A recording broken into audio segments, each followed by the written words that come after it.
नमस्कार साथियों, एक बार फिर से स्वागत है आपका गोल गुरु एकेडमी के इस डिजिटल प्लेटफॉर्म पे। देखिए, हम पढ़ रहे थे लैब असिस्टेंट भूगोल, जिसमें कक्षा 11 अपन ने कंप्लीट कर ली थी। कक्षा 12 का पोर्शन चल रहा है और इसके साथ साथ आपके प्रैक्टिकल वाला पार्ट भी चलेगा। अगले 8 से 10 दिनों में आपका सिलेबस जो है यूट्यूब पे जो निःशुल्क चल रहा है इसको कंप्लीट कर लिया जाएगा। आपकी तैयारी मजबूत चल रही है ऐसे मैं उम्मीद करता हूँ। उसको और मजबूत करने के लिए ये किताब मार्केट में आपको मिल जाएगी, ऑनलाइन भी आप इसको खरीद सकते हैं। कमेंट बॉक्स में डिस्क्रिप्शन में आपको इसका लिंक मिल जाएगा, व्हाट्सएप नंबर मिल जाएगा, वहाँ से इसको आप ले सकते हैं। ऐसा नहीं लेना है, किसी ने ली है तो उससे रिव्यू लेके भी आप ले सकते हैं कि किस तरीके की किताब है। मेरा मानना है कि आपकी तैयारी में 4 चांद लगा देगा यदि आपने ये किताब नहीं ली है तो। ऑब्जेक्टिव है, कहने को 5600 क्वेश्चन है, लेकिन इसमें हर क्वेश्चन की क्या है व्याख्या की गई है और सारे के सारे सिलेबस को मैंने लपेट लिया है यहाँ पर। इसके अलावा ये थ्योरी की किताब भी चलती है, मतलब मैं जो आपको पढ़ा रहा हूँ इसके नोट्स के रूप में ये किताब है, बहुत शॉर्टकट रिवीजन के लिए और सारे फैक्ट को सम्मिलित करते हुए ये किताब हम लोगों ने सजाई है, जिसमें एनसीईआरटी का पार्ट भी है और आरबीएससी दोनों जो किताबें अपने चलती है उन सभी का ये सार इन किताबों में शामिल किया गया है। तो अपनी तैयारी को अच्छे से जारी रखने के लिए इन किताबों के साथ आप तैयारी कर सकते हैं। देखो, एक टेस्ट सीरीज गोल गुरु अकेडमी नामक प्ले स्टोर से जाके अपना जो ऐप है वहां से ये टेस्ट सीरीज ले सकते हैं। 151 रुपए में आपको वहां पर मिल जाएगी। क्या क्या करना है, टेस्ट सीरीज दे देना, ये दोनों किताब पढ़ना और यूट्यूब की क्लास ले लेना। इसके अलावा भूगोल में कुछ भी आपको पढ़ने की जरूरत नहीं है। बहुत सारा कचरा आपको मार्केट में मिल जाएगा मतलब बिना फालतू की चीजें किताबों में डाल देते हैं, मोटी भारी भरकम बना देते हैं, कॉपी पेस्ट हो जाता है, लेकिन उसमें मैटर वो नहीं जो बच्चे को चाहिए।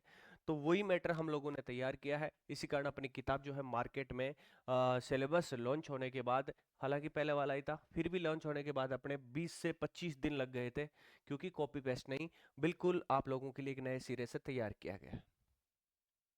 अब देखो, हम कक्षा 12 को पढ़ रहे हैं। कल अपन ने मानव भूगोल की जो है विषय वस्तु और परिभाषा के संदर्भ में देखा था।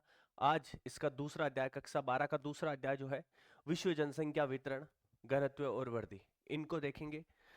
यदि अपने YouTube चैनल से आप नहीं जुड़े हैं तो सब्सक्राइब कर लेना, जुड़ जाना, बहुत सारा मैटर आपको यहाँ पर मिलेगा। जीके वाला पोर्शन है वो भी लेब असिस्टेंट के लिए मैं संपूर्ण यहाँ पर आपको करवाऊंगा।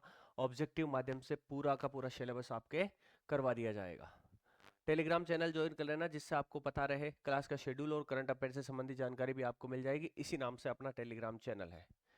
ठीक है भाई, तो देखो आज ये दूसरा अध्याय है, बहुत अच्छी तरीके से अपन इसको देखने वाले हैं। विश्व जनसंख्या वितरण, घनत्व और वृद्धि। हम एनसीईआरटी के फैक्ट भी देखेंगे और जो नए फैक्ट है 2026 के अनुसार, मार्च 2026 के अनुसार भी अपन देखेंगे। परिचय, सबसे पहले बात करें विश्व जनसंख्या की, तो लोग लोग क्या है, किसी भी देश का वास्तविक धन है। धन है कि नहीं, किसी देश के निवासी ही उसके वास्तविक धन है जो देश के संसाधनों का उपयोग करते हैं। मानव, चाहे मैं हो या आप, खुद एक संसाधन है। कई बार सवाल पूछ सकते हैं, क्या मानव खुद संसाधन है? बिल्कुल संसाधन है। अरे आप किसी ना किसी के तो काम आते हो, अपने माता पिता के काम आते हो, अपने पार्टनर के काम आते हो, अपने भाई बहनों के काम आते हो। मतलब मानव की आवश्यकताओं की पूर्ति करने वाला प्रत्येक जो साधन है वो क्या कहलाता है? संसाधन कहलाता है। तो आप और हम संसाधन है, और लोग जो है किसी भी देश का वास्तविक धन है। लोग वास्तविक संसाधन है भाई, बिल्कुल।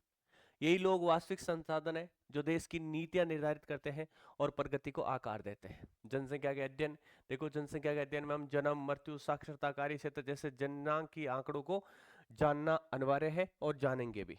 जनसंख्या नीति निर्धारण, किसी देश की पहचान और उसका भविष्य उसके निवासियों के विकास और उसकी आवश्यकताओं पर निर्भर करता है, कोई इंपॉर्टेंट नहीं है। इस अभी तक जो अपन ने पढ़ा है ये याद रखना है कि मनुष्य खुद एक संसाधन है और किसी भी देश में रहने वाले लोग उस देश का संसाधन है भाई। ठीक है, वास्तविक संसाधन है। 21वीं शताब्दी अभी कौन सी चल रही है? 21वीं चल रही है। 21वीं शताब्दी के प्रारंभ में विश्व की जनसंख्या 600 करोड़ से अधिक दर्ज की गई थी। ये एनसीईआरटी का फैक्ट है, इसको आप छाप लेना। पूछा जा सकता है 21वीं सदी के प्रारंभ में विश्व की जनसंख्या कितनी आंकी गई थी, तो इससे अधिक, 600 करोड़ से अधिक। वर्तमान में कितने हो गए? 800 करोड़ से अधिक हो गए ना। देखेंगे सारी चीजें। जनसंख्या वितरण देखेंगे, सबसे पहले इसके अर्थ को जानेंगे। एक भूगोलवेता थे जॉर्ज विक्रेशी। जॉर्ज विक्रेशी का एक कथन एग्जाम में बहुत बार पूछ लिया जाता है, एशिया में बहुत अधिक स्थानों पर कम लोग, मतलब अधिक स्थानों पर तो कम लोग और कम स्थानों पर अधिक लोग रहते हैं। मतलब जॉर्ज विक्रेशी का मतलब है कि जनसंख्या का वितरण आपके अपने एशिया में असमान पाया जाता है, मतलब अधिक जगह कम लोग रहते हैं और अधिक लोग कम जगह रहते हैं और अधिक जगह पर कम लोग रहते हैं। ये दोनों चीजें, दोनों सेंटेंस विरोधाभासी है और ये जॉर्ज विक्रेशी का कथन है। मतलब इस कथन से स्पष्ट पता चल रहा है कि वितरण कैसा है जनसंख्या का इस भूपृष्ठ पर या एशिया पर या संपूर्ण पृथ्वी पर बात करें तो असमान है। भूपृष्ठ पर लोग अत्यंत असमान रूप से वितरित है। आप राजस्थान के संदर्भ में भी बात करोगे तो एक तरफ जयपुर में 500 प्लस जनसंख्या घनत्व है और जैसलमेर की बात करोगे तो मात्र 17 है। ठीक वैसे ही आप पश्चिम बंगाल बिहार की बात करोगे तो सर्वाधिक जनघनत्व वहां पर देखने को मिलता है। और उससे आप पूर्व में चलोगे अरुणाचल प्रदेश, वहां का जनसंख्या घनत्व मात्र कितना है, मात्र 17 है। तो जनसंख्या का जो वितरण है वो असमान है भाई। विश्व की 90% जनसंख्या मात्र 10% स्थल भाग पर रहती है। मतलब है आप इस फैक्ट को आसानी से समझोगे किसके माध्यम से, ऑस्ट्रेलिया के माध्यम से। ऑस्ट्रेलिया के माध्यम से यदि आप देखोगे, ऑस्ट्रेलिया महाद्वीप की बात करोगे तो ऑस्ट्रेलिया का ये जो 10% पार्ट है, 10% पार्ट पर कितने लोग रहते हैं, 90% लोग रहते हैं। इधर बात करें, इधर मात्र एक बड़ा शहर कौन सा है, पर्थ है। पर्थ, अरे मैच में कभी देखते हो ना, पर्थ की टफ पिच जिसपे बाउंस लेती है गेंद, वो वाला पर्थ है। एकमात्र बड़ा शहर पर्थ, इसके पश्चिमी किनारे पे बाकी सारा का सारा रेगिस्तान पड़ा है। और इधर ऑस्ट्रेलिया की 90% जनसंख्या यहाँ 10% भाग वाले में रहती है। ये सिर्फ एक उदाहरण मैंने दिया है, बाकी मतलब ये है कि विश्व की 90% जो जनसंख्या है वो स्थल के मात्र 10% भाग पर निवास करती है। विश्व में घनी आबादी वाले क्षेत्रों के साथ साथ अत्यधिक विरल जनसंख्या वाले क्षेत्र भी पाए जाते हैं। सिंपल सी बात है, कहीं पर जनसंख्या घनत्व अधिक मिलता है, कहीं पर कम मिलता है। अब देखो, एनसीईआरटी के अकॉर्डिंग अपन देखेंगे और वर्तमान आंकड़ों के अकॉर्डिंग अपन देखेंगे तो ये ऊपर नीचे हो गया है भाई, ये ऊपर नीचे हो गया है। वर्तमान समय की एग्जाम में पूछे कि वर्तमान आंकड़ों के अनुसार तो भारत विश्व का नंबर 1 हो गया जनसंख्या की दृष्टि से। यदि बात करें एनसीईआरटी के अकॉर्डिंग या बात करें जनगणना 2011 के अनुसार तो कौन सा देश है, चीन प्रथम स्थान पर है। तो चीन आ गया भाई, नंबर 1 पर कौन है, चीन है। नंबर 2 पर भारत है। ये 2011 की जनगणना के आंकड़े हैं, एनसीईआरटी के आंकड़े हैं। तीसरे नंबर पर आता है आपके यूएसए, संयुक्त राज्य अमेरिका। चौथे पे आता है आपको इंडोनेशिया, एशिया का एक देश है इंडोनेशिया, एशिया इंडोनेशिया दिख रहा है ना इस तरीके से। उसके बाद आपके दक्षिणी अमेरिका का सबसे बड़ा देश है ब्राजील, तो नंबर 5 पे आता है ब्राजील। नंबर 6 पे आता है अपना भारत का पड़ोसी देश पाकिस्तान आता है नंबर 6 पर। नंबर 7 पे आता है अफ्रीका का सबसे बड़ा जनसंख्या की दृष्टि से जो देश है नाइजीरिया, वो आता है। उसके बाद एशिया का देश आता है बांग्लादेश, उसके बाद एशिया का ही देश आता है रूस, और सबसे लास्ट की बात करें तो मैक्सिको। ये जो देश है ये 2011 की जनगणना के अनुसार ये आपकी एनसीईआरटी के अकॉर्डिंग दे रखे हैं भाई। ठीक है, एक मिनट।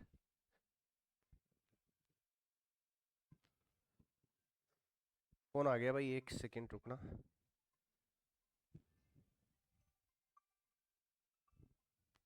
हाँ,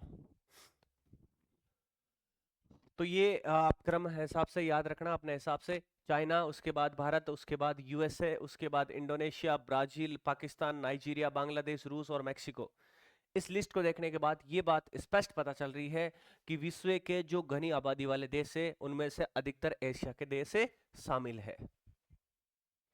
अब देखो, वर्तमान समय मार्च 2026 की बात करें तो विश्व की जनसंख्या कितनी है, 828 करोड़ हो गई है। कितनी, 828 करोड़ हो गई है, मतलब 8.28 अरब से अधिक जनसंख्या हो गई है वर्तमान में। अपन ने देखा था कि इस 21वीं सदी के शुरुआत में कितनी थी, 600 करोड़ थी। 25 वर्षों में कितनी बढ़ गई, लगभग 225 करोड़ बढ़ गई। मध्य जून में यह आंकड़ा 830 करोड़ होने का अनुमान है भाई, बिल्कुल। अब देखो 2026 के टॉप देश, यदि बात करें 2026 की वर्तमान आंकड़ों की तो जनसंख्या में देखो यही बदल जाता है। भारत नंबर 1 आ गया, चाइना नंबर 2 पर आ गया, और संयुक्त राज्य अमेरिका नंबर 3 है, इंडोनेशिया नंबर 4 है, पाकिस्तान नंबर 5 है, नाइजीरिया 6 है, यहां पर भी बदल गया मामला। उसके बाद ब्राजील आएगा, उसके बाद बांग्लादेश, रूस और मेक्सिको। कहीं पर इथोपिया भी दे रखा है 10वें नंबर पर, लेकिन यही आंकड़ा आपको याद रखना है कि भारत, चीन, संयुक्त राज्य America, Indonesia, Pakistan, Nigeria, Brazil, Bangladesh, रूस और मैक्सिको। वो आंकड़ा भी याद रखना, ये भी याद रख लेना, कोई ज्यादा डिफिकल्ट नहीं है। आप मैप के माध्यम से देखोगे ना, तो कि यहाँ पर आ गया भारत नंबर 1, उसके बाद चाइना नंबर 1, उसके बाद संयुक्त राज्य अमेरिका नंबर 3, उसके बाद इंडोनेशिया नंबर 4, उसके बाद पाकिस्तान नंबर 5, उसके बाद नाइजीरिया नंबर 6, उसके बाद ब्राजील, ब्राजील आ गया, उसके बाद रूस आ गया, और उसके बाद मैक्सिको आ गया, जो कि मध्य अमेरिका में पड़ता है भाई। जनसंख्या का घनत्व है, तो वितरण अपन ने देखा, और उसमें यह समझ में आया कि इस पृथ्वी पर, इस धरती पर, इस आपके अपने धरातल पर जो जनसंख्या घनत्व है, जो जनसंख्या का वितरण है वो कैसा है, असमान है। अब देखो जनसंख्या घनत्व जनसंख्या घनत्व कैसे ज्ञात करेंगे?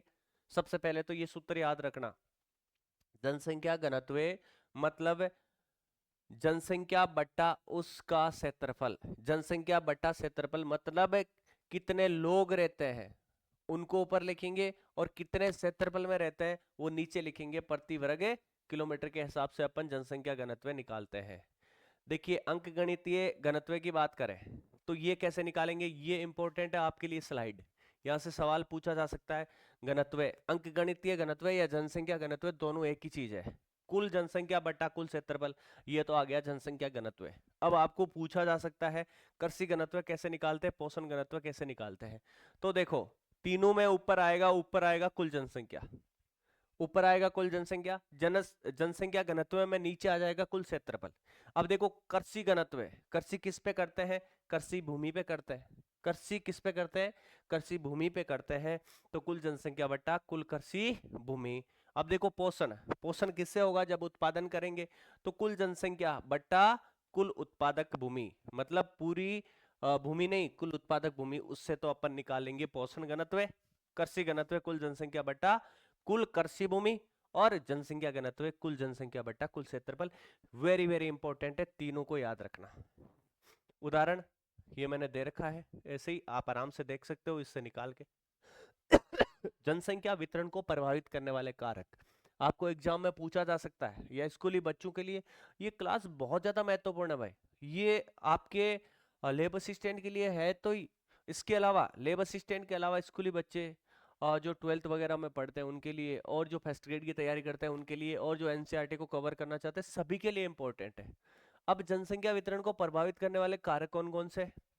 देखो 3 प्रकार के कारक अपन मुख्य से यहाँ पर देखेंगे, 4 प्रकार के देख लेंगे। भौगोलिक कारक, आर्थिक कारक, सामाजिक कारक और सांस्कृतिक कारक। भौगोलिक कारक में कौन कौन से हैं? जो प्रकृति की देन है, जैसे जल हो गया, भू आकृति हो गई, जलवायु हो गई, मिट्टियां हो गई, ये तो क्या है, भौगोलिक कारक। पूछा जा सकता है निम्न में से जनसंख्या वितरण को प्रभावित करने वाला भौगोलिक कारक है, या निम्न में से भौगोलिक कारक नहीं है, तो ये तो भौगोलिक कारक है भाई। अब देखो आर्थिक कारक, जैसे खनिज हो गया, ये कौन सा कारक है, आर्थिक कारक है। कहीं पर सोना निकल रहा है तो लोग वहां जाके बस जाएंगे, ये क्या कारण है, आर्थिक कारण है। नगरीकरण, अरे पैसे कमाने के लिए लोग गांव से नगरों में जा रहे हैं, तो आर्थिक कारण है। औद्योगिकरण, उद्योग धंधों में काम लगने के लिए लोग उद्योगों की ओर जाते हैं, तो ये भी क्या कारण है, आर्थिक कारण है। सामाजिक व सांस्कृतिक, जैसे धार्मिक महत्व है, अजमेर जो शहर बसा हुआ है, नगर बसा हुआ है, वो किस कारण बसा हुआ है, वो बसा है धार्मिक महत्व के हिसाब से। ख्वाजा मोइनुद्दीन चिश्ती की दरगाह है, एक धार्मिक नगर है, इस कारण लोग वहां पर जाके बस गए। वैसे ही अयोध्या, अयोध्या श्री राम की नगरी मानी जाती है, इस कारण लोग वहां बस गए, और खूब सारे लोग वहां पर वर्तमान में आपको मिलेंगे। राजनीतिक स्थिरता अत्यंत महत्वपूर्ण रहती है भाई। जैसे अभी आपके अफगानिस्तान में पहले क्या हुआ, सत्ता परिवर्तन हुआ तो लोग वहां से पलायन कर गए, क्योंकि राजनीतिक अस्थिरता थी, वहां पर स्थिरता नहीं थी। ठीक वैसे ही अभी भारत में क्या राजनीतिक स्थिरता है, तो लोग यहाँ पर रहते हैं आराम से। और अभी आपने देखा नेपाल में जो जैन जी ने वहां पर परिवर्तन किया था, तख्ता पलट कर दिया, तो लोग वहां से पलायन करने लग गए, क्योंकि लोग सिर्फ अपनी जिंदगी में शांति चाहते हैं। बहुत कम लोग होते हैं वो सोचते हैं कि अशांति रहे, बाकी ऐसा कोई है ही नहीं कि जो अपनी जिंदगी में अशांति चाहता है, सभी शांति चाहते हैं। मतलब राजनीति की स्थिरता भी जनसंख्या वितरण को प्रभावित करने वाले महत्वपूर्ण कारकों में से एक है। सरकारी प्रोत्साहन, अब जैसे कहीं पर खाली जगह पड़ी है, सरकार ने वहाँ जो है अलॉट कर दिए आवास, और कहीं पर बहुत ज़्यादा लोग रहते हैं, भीड़ भड़ाका है, कि मान लो मुंबई की कोई बस्ती है, उसको बोला कि आपको खाली जगह पे बसाया जाएगा, वहां पर छोटे छोटे आवास बना दिए गए हैं, तो ये क्या माना जाएगा? सरकारी प्रोत्साहन। वो उस भीड़ से उन लोगों को बाहर निकालने का काम कर रहे हैं। अब देखो भौगोलिक कारक, भौगोलिक कारक में जल की उपलब्धता अत्यंत महत्वपूर्ण है। ये तो बस आप जब पढ़ो ना तब आराम से इसको पढ़ लेना, सभी को पता है जल की उपलब्धता भौगोलिक कारक में है। भू आकृति, जैसे भू आकृति भी जनसंख्या घनत्व को बहुत ज्यादा प्रभावित करती है। समतल मैदानों में लोग अधिक रहते हैं, मंद ढालों में भी अधिक रहते हैं, और फसल उत्पादन जहाँ होता है वहाँ लोग अधिक रहते हैं। सड़क निर्माण वगैरह है तो वहाँ लोग ज्यादा रहेंगे। अब देखो मार्केट का रेत डो रस्ते के मायने मैं 3-4 बार तहसीलदार ने कह दियो कि रस्ते थोड़ो चौड़ो कर दो रहे, अटकांकरा नाक दो। मतलब ऐसी जगह फिर लोग रहना पसंद नहीं करते ना। अब हम तो क्या है, हमारा आवास है, अपनी मातृभूमि से प्रेम है, इस कारण रहते हैं। ये मात्र एक उदाहरण दिया है। मतलब जहां पर सड़क निर्माण अच्छा होगा वहां पर लोग ज्यादा बसना पसंद करेंगे। कोई प्लॉट वगैरह लेते हैं तो देखते हैं ना कि हाईवे पे है कि नहीं है। अच्छा कि उजाड़ में है तो भाई उजाड़ में कम रेट देंगे, हाईवे पे अधिक देंगे। ठीक वैसे ही उद्योग भी क्या है, अनुकूल क्षेत्र माना गया है। प्रतिकूल, अब जैसे पर्वतीय क्षेत्र है ऐसे क्षेत्र है तो वहां लोग रहना पसंद नहीं करेंगे। क्यों नहीं करेंगे? अरे भाई वहां तो ना तो उनके पास खेती के लिए कोई जमीन है, ना पानी पीने के कोई साधन है, तो क्यों रहेंगे वहां पर? पहाड़ी भूमि पर भी नहीं रहेंगे, परिवहन की कठिनाई। ठीक मैंने अभी बताया, अब तो गोड गोड शुद्ध रेत कर दी आए तो भाई है ना। अब जू जुआन बात है ना, हालांकि अब मारे तो थोड़ा निस्तारण हो जी मामलो, ठीक है था कि वजह तो मैं एक दो नेता ने क्यों भाई अट कांकरा न खा दीजो तो नक सके, तो परिवहन कठिनाई होगी, तो ये प्रतिकूल क्षेत्र माना जाता है, लोग यहाँ पर रहना पसंद नहीं करते। वो विरल जनसंख्या, अब लोग क्या है अपनी सुरक्षा की दृष्टि से, बहुत सारे लोग के हाँ यहाँ अपना कबीला रह रहा है तो इस कबीले के साथ रहते हैं, अकेले कहीं रहेंगे तो चोरी चपाटी हो जाएगी। वैसे भी गहने के भाव जो है 2 लाख रुपए के आसपास चले गए तोड़े के, तो विरल जनसंख्या भी एक प्रतिकूल क्षेत्र माना जाता है। अब देखो जलवायु, जलवायु अत्यंत महत्वपूर्ण कारक है। जलवायु की बात करें तो अति उष्ण मतलब भयंकर गर्मी वालों मामलों, और ठंडे मरुस्थल, जिया आर्कटिक महासागर उग्यो, हाँ अंटार्कटिका उग्यो, तो यहाँ के लिए जगह लोग रहना पसंद कौन करे, जी हाँ ट्रांस साइबेरियन, अपने बात करें तो लद्दाख वाला क्षेत्र, ऐसे क्षेत्र। तो अति उष्ण और ठंडे मरुस्थलों की विषम जलवायु, यहाँ पर कैसी जलवायु मिलती है? विषम जलवायु मानव बसाव के लिए असुविधाजनक है। सुविधाजनक जलवायु वाले क्षेत्रों में अधिक जनसंख्या पाई जाती है मतलब जनसंख्या वहीं ज्यादा निवास करेगी जहां जलवायु रहने के लिए अनुकूल होगी। भूमध्य सागरीय प्रदेश सुखद जलवायु के कारण इतिहास के आरंभिक कालों से बसे हुए हैं। अब देखो ये क्या है, ये है आपके यूरोप वाला पार्ट, ये यूरोप वाला पार्ट, ये यूरोप वाला पार्ट, ये एशिया वाला पार्ट, ये अफ्रीका वाला पार्ट, ये क्या है यहाँ पर? भूमध्य सागर है। क्या है? भूमध्य सागर है। तो यहाँ पर जो है जलवायु बहुत अनुकूल पाई जाती है। वैसे भी यदि अपन मध्य अक्षांशों की बात करें, ये आप देखोगे तो 30 से 45 के आसपास वाला क्षेत्र है, 30 डिग्री से लेके 45 डिग्री के आसपास वाला क्षेत्र है, समुद्र का किनारा है, और बीच में भूमध्य सागर है, इसके आसपास वाला क्षेत्र है। ये यहाँ पर दिख रहा है इटली, फ्रांस, जो स्पेन, फ्रांस और पुर्तगाल वगैरह इधर, ये यहाँ पर आ गया आपके ट्यूनेशिया वगैरह, जो है अफ्रीका के देश इधर आ गया अपने, ये चल रहा है ना यहाँ पर इजराइल, जॉर्डन वगैरह। तो ये वाले जो क्षेत्र है और जलवायु की दृष्टि से रहने के लिए बहुत अनुकूल है, यह अच्छी जलवायु आपको देखने को मिलेगी तो आरंभिक काल से भी लोग इस जगह रहना पसंद करते थे। क्यों? क्योंकि अनुकूल जलवायु थी। अब देखो मिट्टी, मिट्टी बहुत ज्यादा प्रभावित करती है जनसंख्या घनत्व को। आप देख सकते हैं भारत में सर्वाधिक जनसंख्या घनत्व वाले या सर्वाधिक जनसंख्या वाले राज्यों की बात करें तो उत्तर प्रदेश हो गया, पश्चिम बंगाल, बिहार, राजस्थान, पंजाब, हरियाणा, यहाँ पर जनसंख्या ज्यादा निवास करती है। क्यों? क्योंकि यहाँ पर दोमट मिट्टी, दोमट मिट्टी या बात करें जलोढ़ मिट्टी का मैदान मिलता है। गंगा ब्रह्मपुत्र और गंगा ब्रह्मपुत्र सिंधु नदी तंत्र का मैदान जो है, यहाँ पर सर्वाधिक जनसंख्या निवास करती है। क्यों करती है? क्योंकि यहाँ पर उपजाऊ दोमट मिट्टी मिलती है। तो गहन कृषि अधिक जनसंख्या के लिए अनुकूल आधार प्रदान करती है आपके दोमट मिट्टी। नदी घाटियां आप देख सकते हो, मानव सभ्यता का पालना इसे कहा जाता है। मानव का उद्भव भी जो हुआ था वो नदी घाटियों के किनारा हुआ था। जैसे नील सभ्यता हो गई, गंगा नदी के किनारे होंगो चीन की, जैसे उपजाऊ घाटियां, यहाँ पर लोग सघन बस्तियों के रूप में रहते थे। उपजाऊ अनउपजाऊ मृदा, तो जहां पर उपजाऊपन नहीं होगा कृषि की कमी के कारण इस क्षेत्रों में विरल जनसंख्या मिलती है। अरे कोई है कि थमू जार के भाई बंजर जमीन पर जार में रेबा लाग जा, उपजाऊ जमीन ने छोड़, ऐसा कोई नहीं है भाई। क्यों रहेंगे आप? आर्थिक कारक। अब आर्थिक कारक में अपन ने देख लिया कि खनिज, जैसे अच्छा उदाहरण यहाँ पर दिया है कि अफ्रीका की कटंगा की जो खाने हैं यहाँ पर लोग इस कारण रहते हैं। जाम्बिया तांबा पेटी है, ये भी जो है खनिज आधारित एक प्रमुख कारक माना गया है जनसंख्या को अपनी ओर खींचने वाला। ठीक है, यहाँ पर कुशल और अर्धकुशल सैनिक श्रमिक आके बस गए। नगरीकरण, ये भी क्या करता है, जनसंख्या घनत्व को बहुत प्रभावित करता है। जैसे नगर, नगर में बेहतर रोजगार और अवसर। अरे लॉकडाउन से पहले ये डिजिटल जमाना नहीं था, तो लोग रोजगार के अवसर के लिए, अच्छी पढ़ाई के लिए कहाँ जाते थे? शहरों से गांव की ओर आते थे ना? अरे नहीं, गांव से शहरों की ओर जाते थे, मतलब बेहतर सुविधाएं वहां पर मिलती थी, शैक्षणिक और चाहे चिकित्सक हो।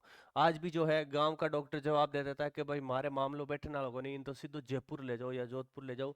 तो सिंपल सी बात है, ये नगर जो है चिकित्सा सुविधा की दृष्टि से जनसंख्या घनत्व को प्रभावित करते हैं। परिवहन व संचार, अब देखो भाई जयपुर आप रह रहे हो तो हर 5 मिनट में आपको लो फ्लोर मिल जाएगी, सिटी बस मिल जाएगी। यहाँ गांव में देखो सुबह 9 बजे एक बस आएगी, उसके बाद 12 बजे आएगी, उसके बाद 3 बजे आएगी, और उसके बाद शाम को 6 बजे आएगी। 6 बजे वाली निकल गई तो अगले दिन जाना पड़ेगा। मतलब क्या है कि गांव में परिवहन की सुविधा उस स्तर की नहीं है, संचार की सुविधा भी उस स्तर की नहीं है। मेरा कल सुबह से जियो का जो नेटवर्क है ना, फड़फड़ा रहा है। मतलब क्या है कि गाँव में संचार की इतनी अच्छी सुविधा नहीं मिल रही है। इस कारण मैंने, आप लोगों की क्लास डिस्टर्ब नहीं हो तो डोंगल ये वो लगा लिया, फाइबर वाला मामला। तो परिवहन और संचार के साधन नगर ज्यादा देते हैं, ग्रामीण से लोग नगरीय प्रवास कर रहे हैं इसी कारण, और नगरों का विस्तार हो रहा है। विश्व के विराट नगर प्रतिवर्ष बड़ी संख्या में प्रवासियों को निरंतर आकर्षित करते हैं। याद रखना, किसी भी नगर की जो है प्राकृतिक जनसंख्या वृद्धि होने की बजाय वृद्धि किससे होती है? प्रवासियों से होती है। अरे जयपुर जो है वहां मूल निवासियों के कारण इतना बड़ा हुआ है क्या? नहीं हुआ। अरे इधर वाली रोड पे हम लोग मारवाड़ वाले बस गए, उधर वाली दिल्ली वाली रोड पे पूर्व राजस्थान वाले लोग आके बस गए, इधर से शेखावाटी वाले लोग आके बस गए। मतलब उस जयपुर का विस्तार तो हुआ है, लेकिन किस कारण हुआ है? इन प्रवासियों के कारण हुआ है, ना कि प्राकृतिक जनसंख्या वृद्धि। आगे अपन देखेंगे प्राकृतिक जनसंख्या वृद्धि क्या होता है। अरे जीवन और मरण के बीच जो फर्क है वही क्या है? प्राकृतिक जनसंख्या वृद्धि। इस कारण शहरों की जनसंख्या नहीं बढ़ती, प्रवासियों के कारण बढ़ती है। अब देखो औद्योगिकरण, औद्योगिक पेटियां रोजगार के अवसर उपलब्ध करवाती है, इस कारण ये जनसंख्या घनत्व को प्रभावित करती है। ठीक है भाई। तो औद्योगिकरण की बात करें तो जापान का जो कोबे और ओसाका वाला क्षेत्र है ना, यहाँ पर उद्योग धंधे हैं जो क्या करते हैं? प्रभावित करते हैं, अपनी ओर आकर्षित करते हैं। ठीक है, आगे चलते हैं। सामाजिक व सांस्कृतिक कारक, ये तो अपन ने देख ही लिया भाई। और शुरुआत में मैंने बताया था धार्मिक नगरों के हिसाब से, तो धार्मिक अथवा सांस्कृतिक महत्व के कारण लोग अधिक जाते हैं। जैसे पुष्कर है, वो क्या है? धार्मिक महत्व के कारण फेमस हुआ है। अयोध्या मैंने बता दिया, अजमेर मैंने बता दिया, वाराणसी मैंने आपको बता दिया, उत्तराखंड जो है, ये सब बहुत सारे एरिया है। अमरनाथ हो गया, तो ये क्या है? ये धार्मिक व सांस्कृतिक महत्व के कारण लोग यहाँ पर ज्यादा आकर्षित हो रहे हैं। ठीक इसी प्रकार लोग उन क्षेत्रों को छोड़कर चले जाते हैं जहाँ सामाजिक और राजनीतिक अशांति रहती है। बिल्कुल मैंने अच्छा उदाहरण बता दिया। भारत के अलावा आसपास के सारे पड़ोसी देश, चाहे बांग्लादेश हो, नेपाल हो, अफगानिस्तान हो या श्रीलंका हो, सभी जगह तख्ता पलट हो गया, लोग यहाँ से प्रवास कर गए। कई बार सरकारें लोगों को विरल जनसंख्या वाले क्षेत्रों में बसने अथवा भीड़ भाड़ वाले स्थानों से चले जाने के लिए प्रोत्साहन भी देती है कि आप ये जगह छोड़ के दूसरी जगह जाओगे तो आपको रहने का नया स्थान मिलेगा, हम आपके लिए योजना लाएंगे, ये करेंगे वो करेंगे।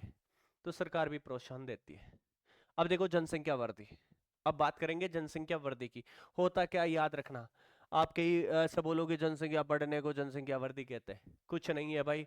जनसंख्या में परिवर्तन, जनसंख्या में परिवर्तन, इस शब्द को याद रखना। जनसंख्या में परिवर्तन क्या कहलाता है? जनसंख्या वृद्धि कहलाता है। ये परिवर्तन धनात्मक भी हो सकता है, ये परिवर्तन ऋणात्मक भी हो सकता है। मैं पानी पी लेता हूं भाई।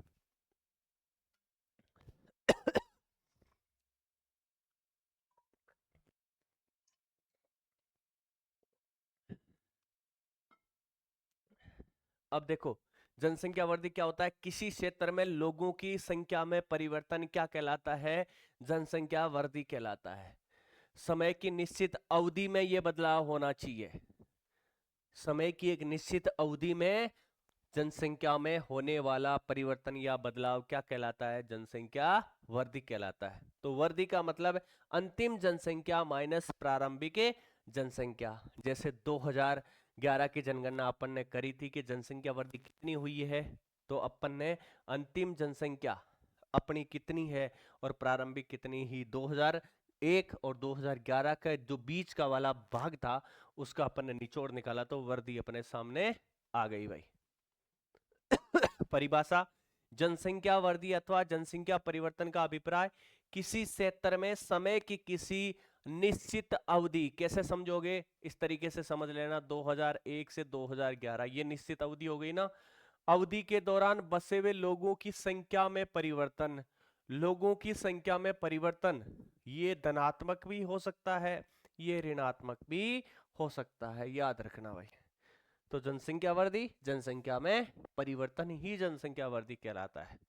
समय के दो अंतरालों के बीच, 2001 ले लो, 2011, भले ही 1991 से 2001 ले लो, कोई सा भी ले लो, दो समय अंतरालों के बीच एक क्षेत्र विशेष कौन सा हो गया? भारत हो गया, में होने वाले जनसंख्या परिवर्तन को जनसंख्या की वृद्धि कहा जाता है। भारत में 2001 से लेकर 2011 के बीच जनसंख्या में परिवर्तन तो हुआ, लेकिन वो कैसा हुआ? धनात्मक हुआ।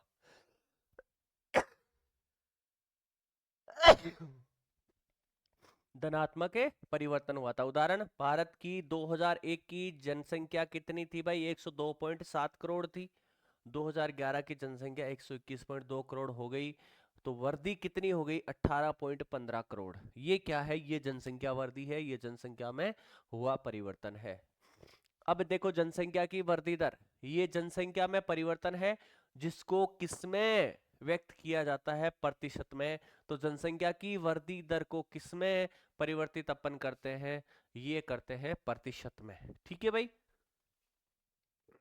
प्राकृतिक वृद्धि और वास्तविक वृद्धि, वेरी वेरी इंपॉर्टेंट, बहुत ही अच्छा सवाल यहां से बन सकता है। प्राकृतिक वृद्धि क्या होती है, वास्तविक वृद्धि क्या होती है? तो प्राकृतिक वृद्धि किसी क्षेत्र विशेष में दो समय अंतरालों में जन्म और मृत्यु के अंतर से बढ़ने वाली जनसंख्या, एक तरफ पैदा हो रहे हैं, एक तरफ मर रहे हैं, इसके बीच का जो गैप है, जो कुछ भी आ रहा है, उसे क्या कहेंगे? प्राकृतिक वृद्धि। मतलब इसका सूत्र बात करें तो प्राकृतिक वृद्धि बराबर जन्म माइनस मृत्यु, जन्म माइनस मृत्यु, प्राकृतिक वृद्धि। अब एक और कारक भी तो है जनसंख्या वृद्धि करने वाला, वो कौन सा है? आपके प्रवास। कौन सा है? प्रवास है। प्रवास भी दो प्रकार का होता है, एक तो आना और एक जाना। आना मतलब आप्रवास और जाना मतलब उत्प्रवास। अच्छी चीजें आप्रवास को आकर्षित करती है, बुरी चीजें उत्प्रवास का कारण बनती है। तो वास्तविक वृद्धि में क्या आ जाएगा? जन्म माइनस मृत्यु, इन दोनों के बीच में जो गैप निकल के आया या दोनों से जो आउटपुट निकल के आया, उसके अलावा प्लस किसको? आप्रवास माइनस उत्प्रवास। मतलब कितने लोग आए, कितने गए, वो जो बच गए, और जन्म मृत्यु के बीच वाले जो बच गए, इन दोनों को अपन जोड़ेंगे तो वो क्या आ जाएगा? वो आ जाएगा वास्तविक वृद्धि। कुछ नहीं है, जन्म माइनस मृत्यु प्लस आए और कितने गए, उनके बीच का गैप, और जन्म और मृत्यु के बीच का आंकड़ा, ये हो जाएगा वास्तविक वृद्धि। अब देखो धनात्मक और ऋणात्मक जनसंख्या वृद्धि, सिंपल सी चीजें हैं। मैंने एक एक स्लाइड में आप लोगों के लिए अच्छे से समझ में आए इस कारण लेके आया हूं मैं। ये तब होती है जब दो समय अंतरालों के बीच जन्म दर मृत्यु दर से अधिक हो। मतलब पैदा जब ज्यादा होंगे, मरेंगे कम, तो ऑटोमेटिक जनसंख्या वृद्धि होगी ना। कैसी होगी? धनात्मक होगी, प्लस होंगे। मान लो 100 पैदा हुए, मरे कितने? 60 ही, तो 40 तो एक्स्ट्रा हुए ना। तो एक्स्ट्रा हुए तो वो ऋणात्मक थोड़ी है, वो कैसे है? धनात्मक है। तो मतलब है जब जन्म दर मृत्यु दर से अधिक होती है तो वो वृद्धि कैसी कहलाती है? धनात्मक। या जब अन्य देशों से लोग स्थायी रूप से उस देश में प्रवास कर जाए, मतलब या तो जन्मे ज्यादा मरे कम, या फिर इतने लोग आ जाए बाहर से कि आप खुद अचंभित हो जाए। मतलब है बाहर से लोगों का आना और जन्म दर अधिक होना किसकी अपेक्षा? मृत्यु दर की अपेक्षा। तो वो कैसी हो जाएगी? धनात्मक वृद्धि। अब ऋणात्मक वृद्धि ठीक इसके उल्टे, यदि दो समय अंतरालों के बीच जनसंख्या का कम हो जाए तो उसे जनसंख्या की ऋणात्मक वृद्धि कहेंगे। ये तब होती है जब जन्म दर मृत्यु दर से कम हो, मतलब पैदा कम और मरे ज्यादा। एक बार हुआ था ना 1911 से लेके 1921 के बीच, ऋणात्मक वृद्धि दर भारत में, ऋणात्मक जनसंख्या वृद्धि, मतलब लोग महामारी, अकाल, द्वितीय प्रथम विश्व युद्ध के कारण मरे तो ज्यादा, पैदा कम हुए। तो वो वृद्धि कैसी थी? ऋणात्मक थी। ऐसा कौन सा दशक है जिसमें ऋणात्मक वृद्धि हुई? तो ये याद रखना 1911 से 1921 के बीच वाला दशक है। अथवा लोग अन्य देशों में प्रवास कर जाए और छोड़ के चले जाए, तो ये तो हो जाएगा ऋणात्मक जनसंख्या वृद्धि, ये धनात्मक जनसंख्या वृद्धि। जनसंख्या परिवर्तन के घटक, अब देखो जनसंख्या में परिवर्तन करने वाले तीन ही घटक है भाई, या तो जन्मे, या मर जाए, या प्रवास हो जाए, आए या फिर जाए, ये तीन ही घटक माने गए, जन्म, मृत्यु और प्रवास। अब देखो CBR, अशोधित जन्म दर किसे कहते हैं? प्रति हजार स्त्रियों द्वारा जन्म दिए गए जीवित बच्चों के रूप के व्यक्त किया जाता है। किसको? CBR को, कि प्रति हजार स्त्रियों पर जीवित बच्चे कितने पैदा होते हैं, वो अशोधित जन्म दर कहलाती है। ठीक वैसे ही CDR, किसी क्षेत्र में किसी वर्ष के दौरान प्रति हजार जनसंख्या के पीछे मरने वालों की संख्या क्या कहलाती है? अशोधित मृत्यु दर। प्रवास, एक स्थान से दूसरे स्थान पर जाना प्रवास कहलाता है। ठीक है। उद्गम स्थान पर जनसंख्या घटती है, मान लो यहां से इधर गए तो ये तो हो गया उद्गम, और ये हो गया गंतव्य स्थान। तो यहां से इधर जाएंगे तो यहां पर कम होंगे और यहां पर अधिक होंगे। ठीक यही कह रहा है कि उद्गम स्थान पर जनसंख्या घटती है और गंतव्य स्थान पर बढ़ती है। ठीक है, ऐसे ही मान लो ये दूसरी वाला शहर है, ये दो देश, दो शहर अलग है, ये दो अलग है, ये इसका उद्गम मान लेते हैं, ये गंतव्य, तो इधर से इधर आएंगे तो यहाँ पर बढ़ जाएगी, यहाँ घट जाएगी। ठीक वैसे ही यहाँ से घट जाएगी, यहाँ पर बढ़ जाएगी। मतलब क्या है? प्रवास, एक स्थान से दूसरे स्थान आना या जाना। एक मिनट भाई, कॉल है।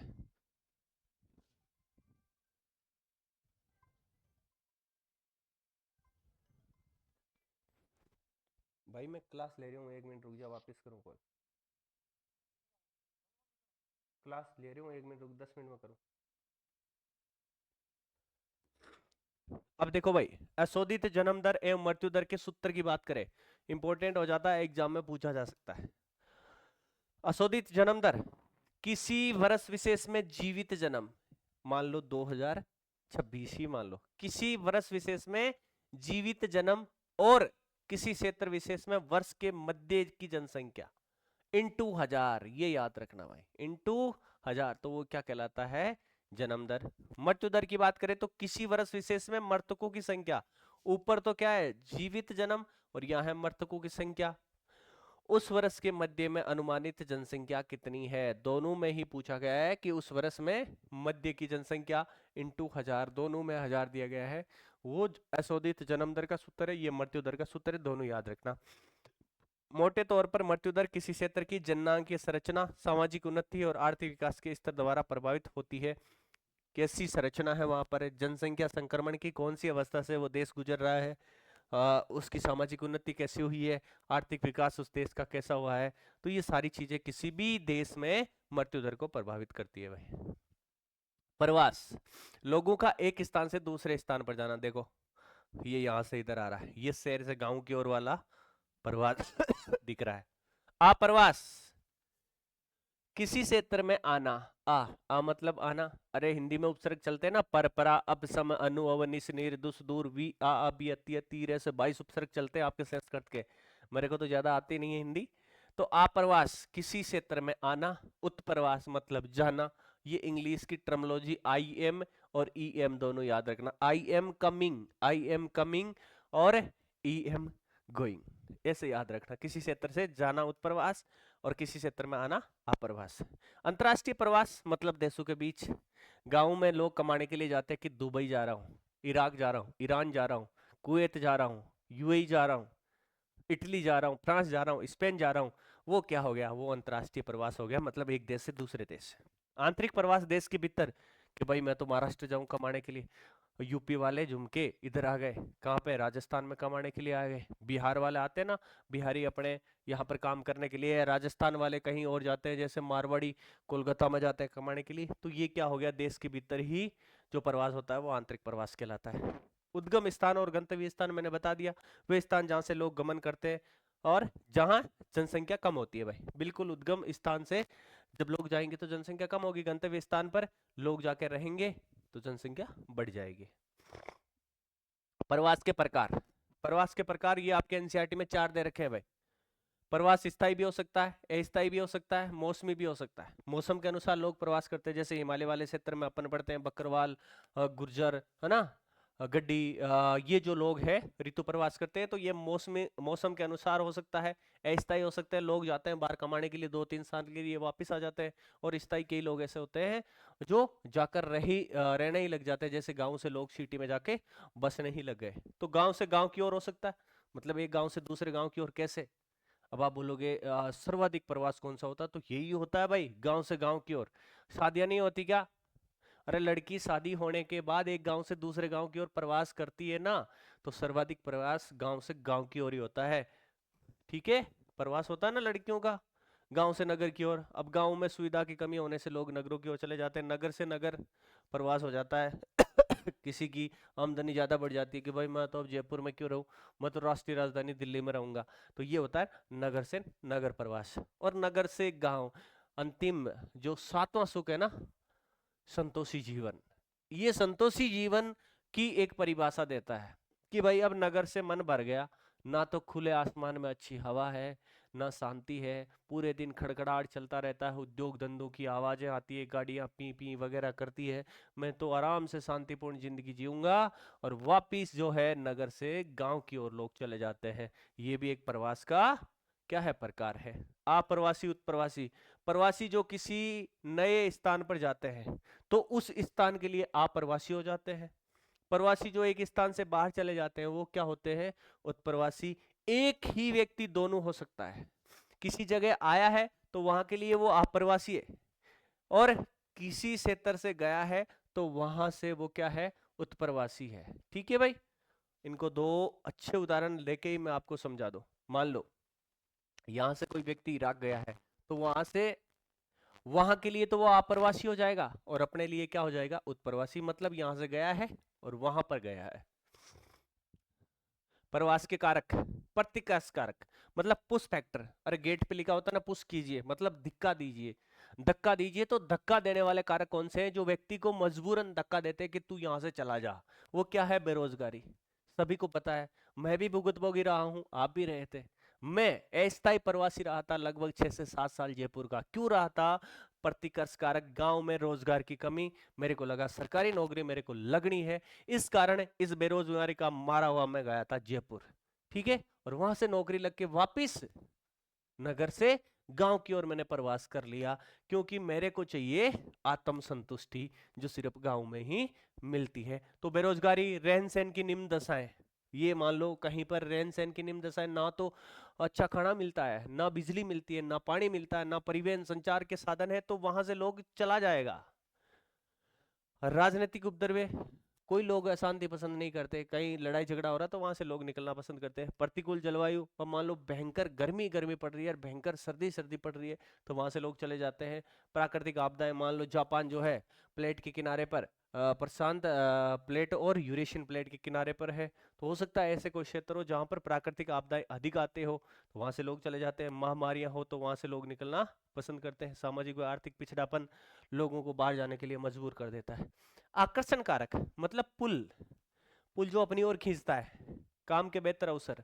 मान लो मैं अभी आपको बोल दूं कि मेरे पास 100 लोगों को देने के लिए रोजगार है, आप मेरी ढाणी आ जाओ, तो बिल्कुल 100 बंदे आ जाएंगे। क्यों आ जाएंगे, मैं बोलूंगा आपको 50,000 रुपए सैलरी दूंगा, आप मेरे यहाँ पर आ जाओ, भले ही कैसी भी दशाएं हो, आप दौड़े दौड़े आओगे भाई। क्यों, क्योंकि मेरे पास काम का बेहतर अवसर है। रहन सहन की अच्छी सुविधा है, मैं आपको बोलूंगा कि भाई आलिशान आपको रूम दूंगा, ऐसी रूम दूंगा बढ़िया, खेल के लिए मैदान है, और सुबह करने के लिए आपको जिम मिलेगी अच्छे, और पूरे दिन आप आराम से रूम में बैठे रहो एसी में। मतलब रहन सहन की अच्छी दशाएं होगी तो लोग आएंगे। शांति स्थायित्व है, क्या आपको अगले 10 साल तक कोई नहीं छेड़ेगा, यहाँ आप स्थायी जॉब कर सकते हैं, शांति मिलेगी, गांव से दूर शहर से दूर है अपनी ढाणी, तो आप लोग खींचे चले आओगे। जीवन में संपत्ति की सुरक्षा, यहाँ पर आपको कोई दिक्कत नहीं है।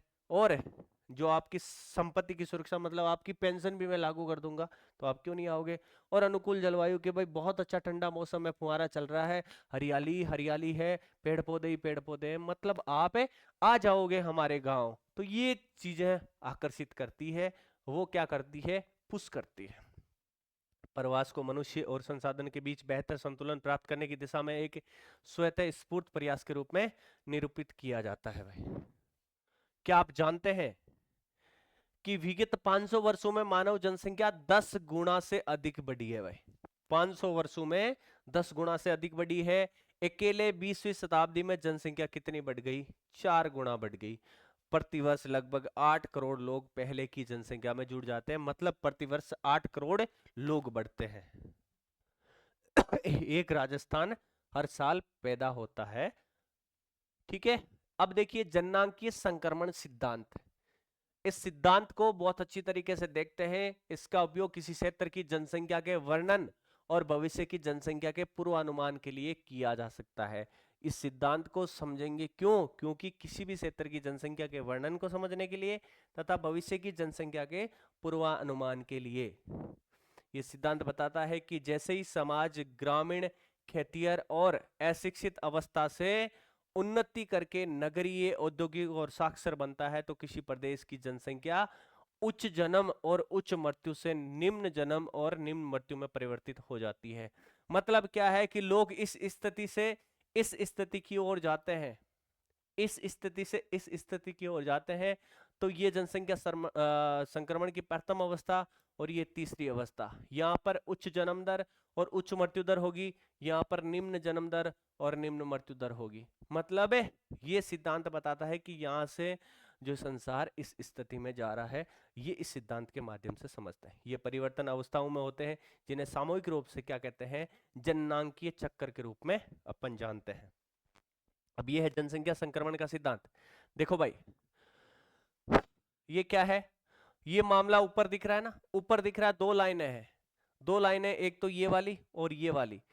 ये प्रथम अवस्था है। पहली अवस्था में क्या है, ऊंचा है, ऊंचा क्या है, दोनों ही है। ये जन्म दर वाली लाइन है, ये मृत्यु दर वाली लाइन है। इसमें क्या है, दोनों ऊपर है, मतलब प्रथम अवस्था में उच्च जन्म दर और उच्च मृत्यु दर। अब दूसरी अवस्था में क्या है, धीरे धीरे धीरे धीरे यहां पर तो चरमकाल होता है, जनसंख्या विस्फोट वाली अवस्था मानी गई है, द्वितीय चरण की शुरुआती अवस्था। यहां पर क्या है, जन्म दर तो उच्च होती है और फिर धीरे धीरे धीरे धीरे जन्म दर क्या है, घटती जाती है। लेकिन द्वितीय अवस्था वाले देशों में होता क्या है, चिकित्सा सुविधा बेहतर हुई, लोग कम मरने लगे, तो जो मृत्यु दर है ना, वो अचानक इस तरीके से गिरती बढ़ती गई। ये गिरती ही चली गई। ये जन्म दर है, ये मृत्यु दर है। मान लो पैदा अधिक हो रहे हैं, मर कम रहे हैं, तो ये बीच में जो गैप दिख रहा है जनसंख्या में प्राकृतिक वृद्धि। अरे जन्म अधिक रहे हैं, मर कम रहे हैं, तो ये जनसंख्या वृद्धि का ही तो सूचक है। तीसरी अवस्था में वापस क्या आ जाएगा, लोग शिक्षित हो जाएंगे, परिवार नियोजन की तरफ ध्यान देंगे कि बच्चे दो ही अच्छे, चीन जैसे देश है वो कहेंगे बच्चा एक ही अच्छा।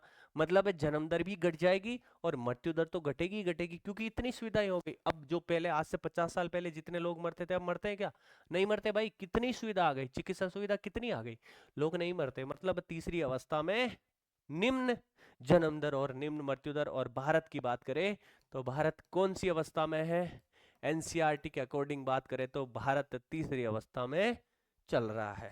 ठीक है भाई, ये आपको इस मैप से पूछा भी जा सकता है। तो पेरू, श्रीलंका, केन्या ये तो द्वितीय अवस्था में है। कनाडा, जापान, संयुक्त राज्य अमेरिका ये एनसीईआरटी के अकॉर्डिंग तीसरी अवस्था में यदि अलग से ले तो ये चौथी अवस्था में भी आ सकते हैं। और बांग्लादेश, वर्षा वनों के जो आदिवासी लोग हैं वो किस में, प्रथम अवस्था में। तो ये इस मैप से भी कई बार सवाल पूछ लेते हैं, तो याद रखना भाई। आप सोचो कि अचानक बांग्लादेश का कैसे पूछ लिया 206 देशों में से, अरे बांग्लादेश आपके मैप में दिया गया था इस कारण पूछ लिया। कनाडा का कैसे पूछ लिया, तो मैप में दिया गया था इस कारण पूछ लिया। तो मैप को अच्छे से देखा करो। जनांगीय संकरण प्रथम अवस्था में अपन ने देखा कि ये जो मामला था ना, दोनों ऊपर था। जन्म दर ऊंची और मृत्यु दर ऊंची, मतलब उच्च जन्म दर और उच्च मृत्यु दर, ये पहली अवस्था की विशेषता है।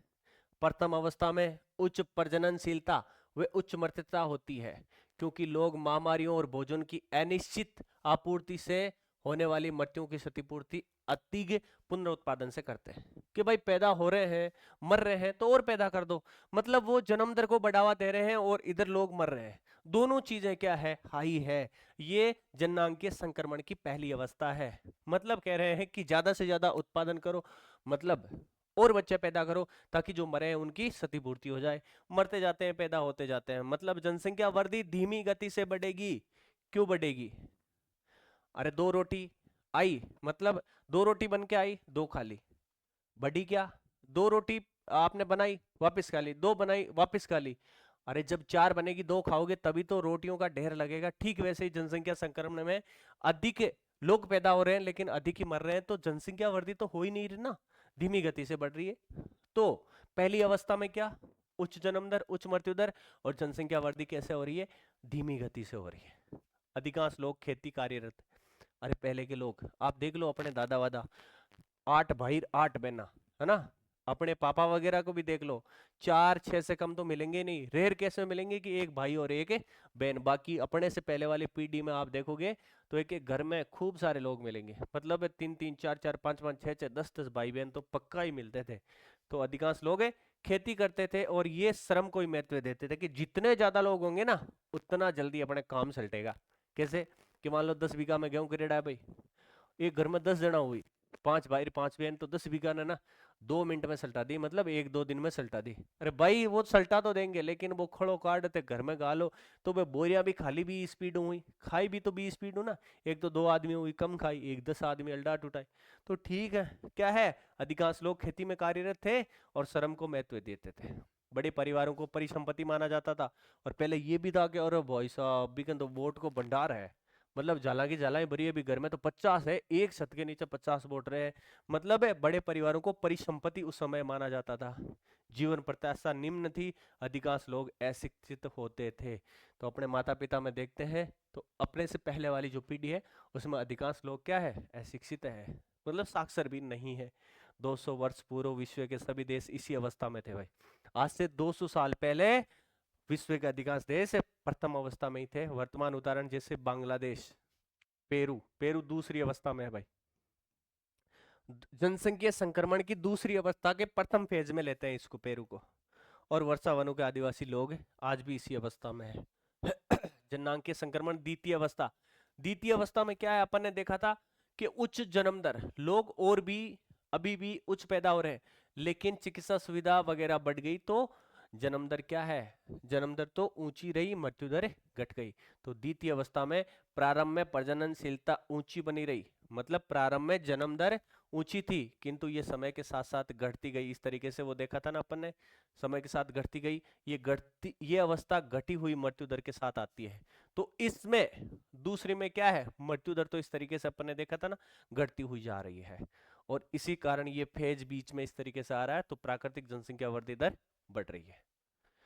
इस अंतर के कारण जनसंख्या में होने वाला शुद्ध योग उच्च होता है। वर्तमान उदाहरण जैसे श्रीलंका द्वितीय अवस्था से, केन्या भी द्वितीय अवस्था से, पेरू भी द्वितीय अवस्था से।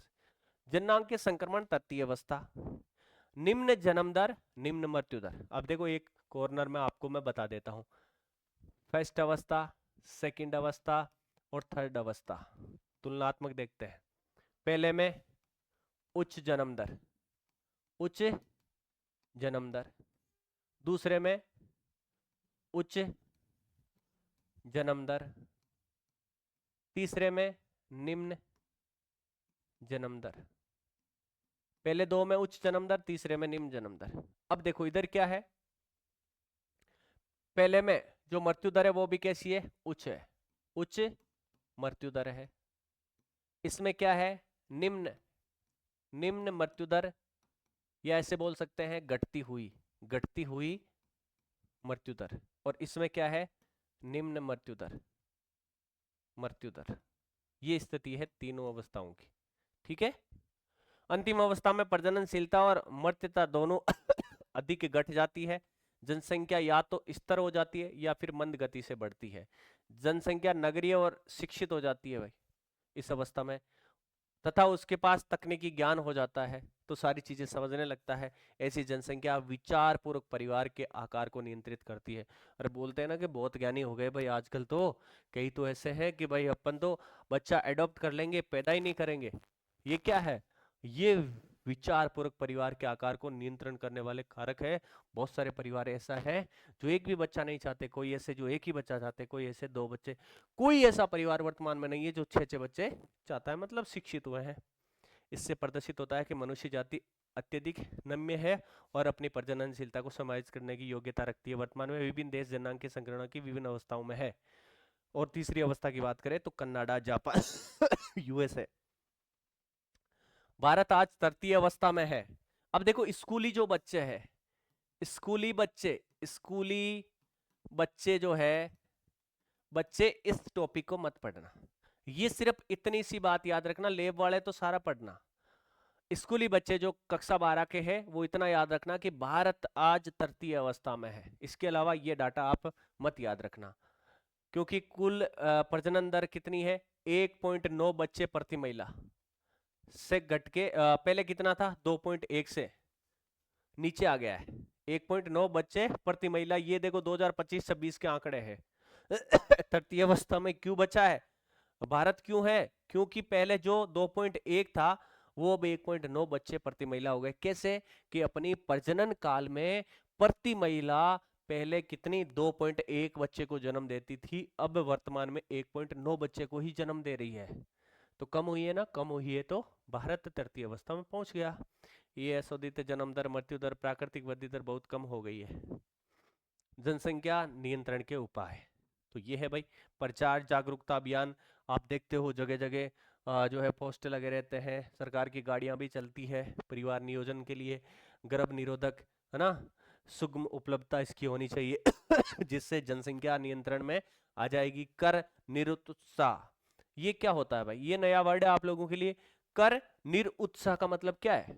बच्चा पैदा करने की जो उत्सुकता है उसको कम करना। मतलब जो परिवार बड़े हो रहे हैं उनको डैमेज करे, गवर्नमेंट डैमेज करे कि कर लगाए कि जिसके 2 से अधिक बच्चे होंगे तो वो नौकरी नहीं कर सकता, जिसके 4 बच्चे होंगे तो उसको सरकार से मिलने वाले लाभ बंद कर दिए जाएंगे, या जिसका बड़ा परिवार होगा तो सरकार उसको कोई सहायता नहीं देगी, उल्टा उस पर दंड लगाएगी। तो इस प्रकार की बड़े परिवारों के लिए कर निरुत्सकता जो है सरकार ला सकती है। थॉमस माल्थस 1798 माल्थस को जनसंख्या के क्षेत्र में अच्छा व्यक्तित्व माना जाता है। और एक बार पूछा गया था फर्स्ट ग्रेड में कि माल्थस का पूरा नाम क्या था? थॉमस माल्थस 2022 फर्स्ट ग्रेड में पूछा गया था। लोगों की संख्या खाद्य आपूर्ति की अपेक्षा अधिक तेजी से बढ़ी, मतलब है संसाधन तो कम बढ़ रहे हैं, लोग अधिक बढ़ रहे हैं। जनसंख्या में वृद्धि का परिणाम अकाल, बीमारी और युद्ध द्वारा इसमें अचानक गिरावट के रूप में सामना है। अब देखो माल्थस का यह सिद्धांत पूछा जा सकता है कि किसने ये कहा कि जनसंख्या ज्यामितीय अनुपात में बढ़ती है? कैसे बढ़ती है? 1, 2, 4, 8, 16, 32, 64 इस तरीके तो जनसंख्या बढ़ती है ज्यामितीय आकार में। और खाद्यान्न अंक गणितीय अनुपात में बढ़ता है 1, 2, 3, 4। ये बात किसने कही थी? ये थॉमस माल्थस ने कही थी। किसने कही थी? थॉमस माल्थस ने कही थी। इसलिए कुछ समय बाद जनसंख्या खाद्य आपूर्ति से आगे निकल जाएगी, लोग भूखमरी के शिकार हो जाएंगे। ये कथन जनसंख्या विस्फोट को समझने के लिए इतना प्रसिद्ध हुआ कि आज भी इसे माल्थसन थ्योरी कहते हैं भाई। ठीक है, अब देखो अभ्यास क्वेश्चन है, और इसी के साथ जो आपका दूसरा अध्याय है विश्व जनसंख्या वाला, ये भी पूरा हो जाएगा। ठीक है, बहुत अच्छा टॉपिक था, शानदार टॉपिक था, यहाँ से सवाल छपेंगे, बहुत इजी टॉपिक था।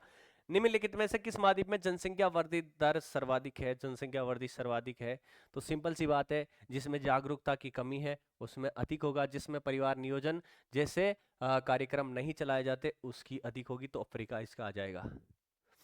अफ्रीका 2.27% वार्षिक वृद्धि दर है भाई, सबसे ऊंची। उसके बाद एशिया, ओसेनिया, उत्तरी अमेरिका, दक्षिण अमेरिका और यूरोप पे -0.12 नकारात्मक वृद्धि है भाई यूरोप में।